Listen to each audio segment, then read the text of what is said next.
Hi everyone, I'm Dina and you're watching Diparticle TV.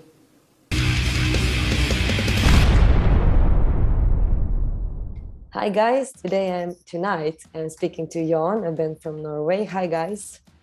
Hello. Hello. There is a lot of us here. So the first question, I don't know who will talk, maybe Mike for the first question. I want to hear more about Yawn. The beginnings, the background, the music influences, the music in general, just tell me more. I think as far as the origin story goes, I think Oscar is probably the best to take that question. Okay. He's kind of the mastermind behind the early days. The early master. Yeah, but Yawn was formed. It was formed in 2019 when Thorfinn also joined. Me and Thorfinn kind of formed Yawn. But the same band was playing on my bachelor exam in jazz. Jazz bachelor drum. Okay. Drum exams. Except Thorfinn, the quartet without Thorfinn at the time were playing my music at my exam. The very different music, and has nothing really to do with this band. But in a way, that was I picked up the same people for Yawn in 2019, 1 year later. Okay. And Thorfinn was joining as well. That's okay. The question was when it started, no? And to tell me more about the music. You have a very, very interesting elements in your music and the combinations. I never heard something like that before, so I'm interested in that. If you can tell me more about it. You, Thorfinn and Mike should probably fill me in here, but for me, it's a lot. It's the sound in my head. And I tried.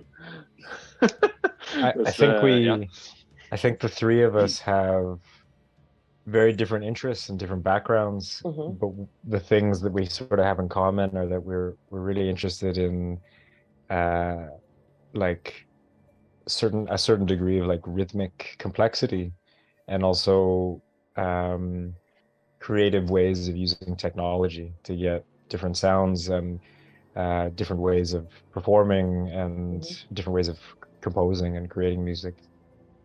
So the music that you might have heard on the album that we put out in this earlier this year, or the music that you might hear when we play live, it's sort of, you can hear a lot of different influences, and you can hear a lot of different stylistic sort of genres and things like this. But I think there's sort of this, the connective tissue is that we all have some sort of passion for funky rhythms and technology. Do you find it correct if someone calls you a jazz metal band? Yeah, for me it's you prefer it like that. Okay. Yeah, but I know maybe you have different opinions. But for me, I come a lot from jazz. When I play as a drummer, the jazz stuff is, you don't hear it necessarily, but I think that way a lot. Okay. Regarding dynamics and phrasing and stuff like that. So yeah, jazz metal for me, it's not too far away. Well, I like it. I'm not a huge fan of jazz. To be honest, it depends on the artist, but I like this. So I think we all studied jazz, but I don't think any of us really play jazz. Maybe, or like we did like at some point. But so there's the jazz metal thing is kind of interesting because there's probably some, if like the strongest influence is probably maybe in the way we think about music, or the way we talk to each other about music, or the way we communicate. We have maybe like the ears, like we sort of maybe listen the way that some jazz musicians might listen to harmony or something. Okay. But yeah, I think a lot of jazz musicians would argue that there's not so much jazz in the music we make, but well, yeah, it's always smart not to put yourself in a box when it comes to like genres, if you ask me. yeah. Today everything is so like free-minded. Yeah. It's the best way to approach music. That's my opinion. So what else? Tell me more about the album. While working on the album, what were your influences? Did you have any influences, specific ones? Maybe in the metal music, metal scene. Who will speak Thorfinn? now? Yeah. Who will speak? Thorfinn? Yes? Uh, You're quiet. No, so like musically, we're very inspired by, or at least sound-wise, it's we're very inspired by this modern progressive metal acts like Meshuggah and Carbomb and bands like that. We're also, I think it's worth mentioning that we have produced this whole record ourselves and recorded it ourselves, and Oscar has mixed it, and the only like external person we've included is our mastering engineer, Tom Ignatius. And even though there's been a lot of musical influences and production influences from here and there, it's been very important to keep the control over the whole process from start to finish, to be able to actually do these mixtures of the elements from the different genres that we just talked about, because we really wanted to create something new and bring something new to the table rather than following others' footsteps, you know. Okay. Maybe you can take it from there, Oscar. You did a lot of heavy lifting on the production. Yeah. I just thought of, it would be hard, like this kind of result would be hard to explain to an external person who would do production and mix in a way, because it's just a lot of very different techniques, like production techniques and sound aesthetics that is handpicked from very different places. Okay. And, Yeah, I think I will have a headache afterwards. Yeah. Too, because I don't know anything about it, so I can, but I love hearing about it though. I can listen to things like this all day if you ask me. It's very interesting. I mean, you're very professional in it. I can tell you're also very visual. That's the next question. So if you wanted to tell me more about this, come to an end. So we will then change the topic. I think it might be interesting to say on the album, but you have, there's like very heavy guitar sounds and these sort of energetic, explosive drums and like sounds like Thorfinn said that you would expect or you would comfortably find in progressive metal. And then we also have things that are a bit more like sort of ambient and a bit more atmospheric, and sounds that are a bit more inspired by like contemporary like electroacoustic classical music, or like soundscape ambient music, or like drone or harsh noise. And I think that's kind of interesting, like trying to blend all those things together and go from here's sort of like a ambient section that goes into something that's super heavy with low tuned guitars and aggressive drums, and how do you make that seem like the same piece of music or the same band or the same artistic expression? I think that's kind of been the challenge for us, but also like that's kind of that's the music, as Oscar said, that's the music we hear in our heads, a blend of all these things.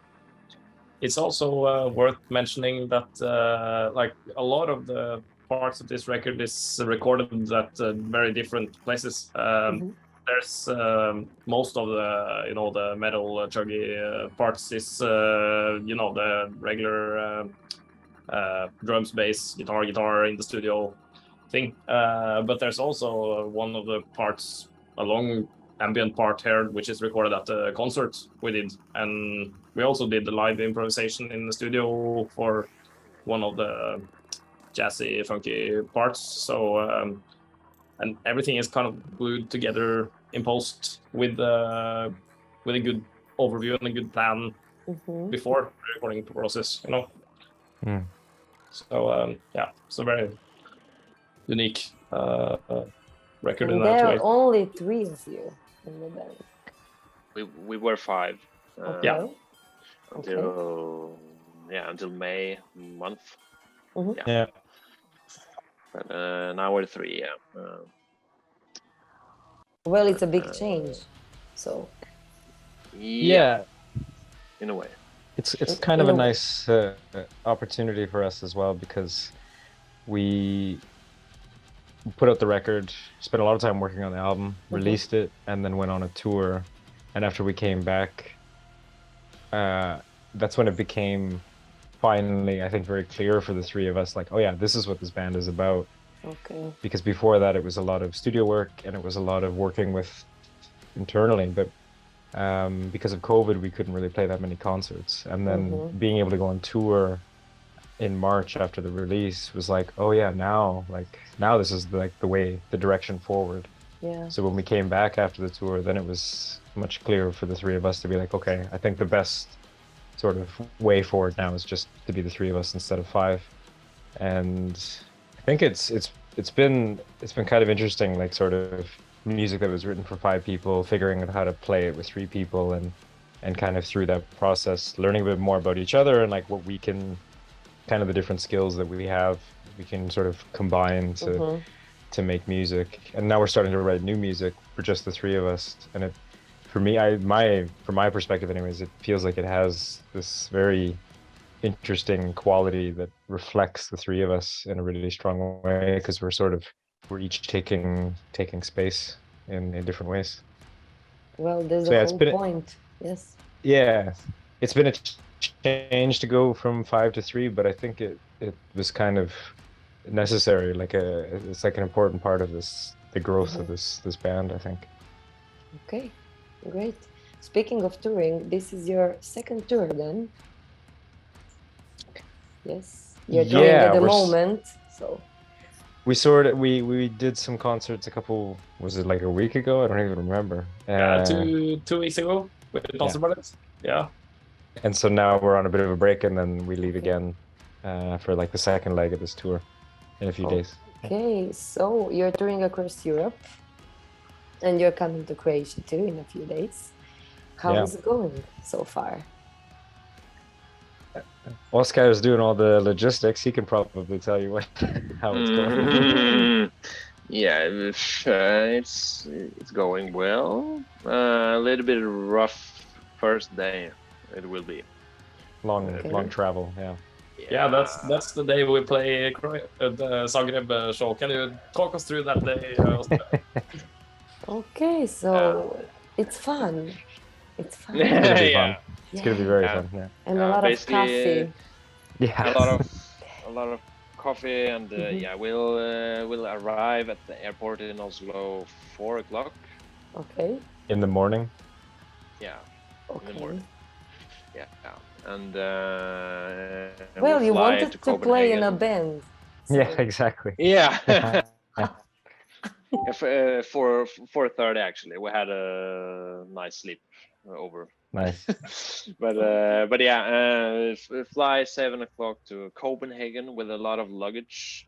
We're traveling with light rig now, and a lot of instruments and tech stuff. So we are a little bit afraid of losing luggage in Copenhagen on the way to Vienna. Okay.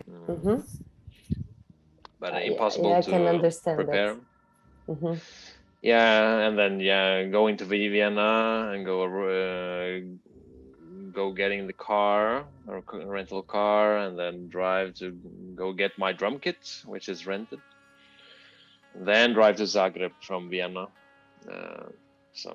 Okay, but you will have a vlog or something. Yes? We should have that. Those are the best parts of touring. I love. There will be there will be posts on Instagram, for example. There will be things sort of documenting people, all of us sleeping in the airport and complaining about how tired we are. Of course, with a coffee, with like 2 cups of coffee in hand. One in each hand, Yeah, of course. Speaking of videos and vlogs and video production, I must say, I've done a little bit of research. And you're very, very great in video production. So some of you is a professional here. Maybe all of you are. Maybe Mike is. Not me. It's really not me. Who's he? You are very, very visual. I like it. Thorfinn is the. Yeah, like, okay. Up until now, I've been making all our videos and posters and graphics and stuff, but except for our logo, that's a proper graphic designer who has done. Yeah, I can tell. But the videos are great. It's amazing. Thank you. I just thought of mentioning for this last tour, we did the first leg of this tour 2 weeks ago. We have brought Emil Vestre, who is a good friend of ours, who actually we brought him along and he did videos of the concerts, and they turned out way better than anything I've ever done. So I just maybe if it's only a hobby, you're doing it like great. Yeah, thanks. It's thank you. Yeah, I think that's very, very, really important today. If you want to work in music and be present online in social media, etc. But what do you think? Do you find it important? I think it's important, but I think it's also exhausting. Or I find it challenging personally because working with the music is already a lot of work, and you put a lot of creative energy into that, and then when it comes to documenting things like the process of making music or going on tour, you want it to be at the same high level as the music you're making, but I don't have any skills as a photographer or a videographer or an editor, and it also just takes time and it takes energy, and you have to be a little bit like, at least for me, it doesn't come naturally to be very like tell the whole world about what I'm doing all the time. So it's for me, it's been a little bit challenging, but I think personally anyways, I think I'm getting better at it. I think Thorfinn is much better at least making the videos and documenting things. Is much better at it than I am, for sure. Well, yeah, because I was like mesmerized at one point, because it's not a normal situation for a young band to have everything so level up. Yeah, I think it's one of the things that's made it easier, I think, is also that we really care a lot about this band and this music, and the more, so when the band started, Thorfinn and Oskar were kind of running the show, and then I got more and more involved, and the more I got involved, the more it was like, like people need to hear about this, people need to listen to this record, people need to like check this band out. Even if I wasn't playing in the band, I would still be a fan, right? Like I would still go to the shows, because if I can sort of try to be objective, it's a good project. It's cool music, and it's a fun show, and I'm lucky that I get to be on stage. But it's also, I think, it's worth telling all my friends, like, you need to check this out, and then the extension of that is talking about it on the internet and hoping everybody else in the world believes the same thing as well. Of course. So what are the future plans now? What's next? Touring in April, right? Sort of thing. No, I'm doing the booking for our band, so I can maybe this is the big reveal of the upcoming tour. First time ever. No, we have booked a tour with our good friends in Navian. It's a fellow Norwegian progressive metal band. We're gonna be touring Europe with them, or the Europe and the UK next April. It's gonna be a lot of fun. Okay, so this is like exclusive news. Yeah. This is breaking news. Okay, breaking news. Breaking news. I will put like breaking news. Yes. Great. Yeah. As a cover. Of course, it needs to be like sensational, you know. Yeah, that's right. Yeah. Okay, do you have maybe any messages for your fans? Oscar is very quiet and he's muted. I think he's doing something else. Yeah, I'm just muting when I'm not talking. So, a message for your fans? Yeah, a message for fans. Drink a lot of coffee. Yeah, drink coffee. Okay. Believe in yourself and keep doing what you love. Okay. And come out to our shows. Now, Mike. Yeah. I like to tell. People have asked us this question before. Like, what would you tell people who listen to music? I would say like get in touch. Like the three of us are like we're nerds and we love talking to other people about you know, why we do what we do or how we do it. So if you come to the show and you see us afterwards, or if you find us on social media or whatever, like send us a message. Like we try to answer. I think we basically answer everybody who writes to us, and we're always up for like sharing what we do or talking about collaborations, or you know, if you want to help us like book shows in your city or town, like we're nerds, but we're social as well. So we like to meet people and as you can see. Yeah. It's not just They're me who very likes to talk a tired, lot there. but they love to talk. Yeah. Okay, Thorfinn. Yeah, I was going to say the same thing. You know, like we work very hard with this band, and we try as hard as we can to be touring as much as possible and go to as many new places as possible. So it's like if you're in a band and you like our band and you live somewhere far away, then and want to play with us, you know, let's just catch up and do a show together and maybe like a little tour or something. It's we're not really depending on any agency or a label to put on some money in this, you know. So or like just if you want to contact us, you don't have to go through anybody. Just send us a message on Instagram, or whatever. Or smoke signals, or I don't know. They're like do-it-yourself guys. Very much. Yeah. Everything. Yes. Okay. Well, guys. Even the light show. Even the what? The light show. And the light show. Yes. And the video production. Yes. Behind the scenes elements. They have a sound engineer too. So, and the logistic guy. And they create amazing music. So. Thank you. Yeah. Okay. Thanks for saying so. Guys, it was very nice meeting you. Likewise. I hope we will meet live sometime soon. Guys, support the band. You can find them on social media. They're coming to Zagreb. Ljudi dolaze u Zagreb u Močvaru, pa ih dođite poslušati i pogledati. Zapratite ih na društvenim mrežama. Hvala puno na gledanju. Thank you for watching. Thank you guys again, and we'll keep in touch. Great. Bye. See you. Bye. See you. Yeah. Nice Bye. to meet you.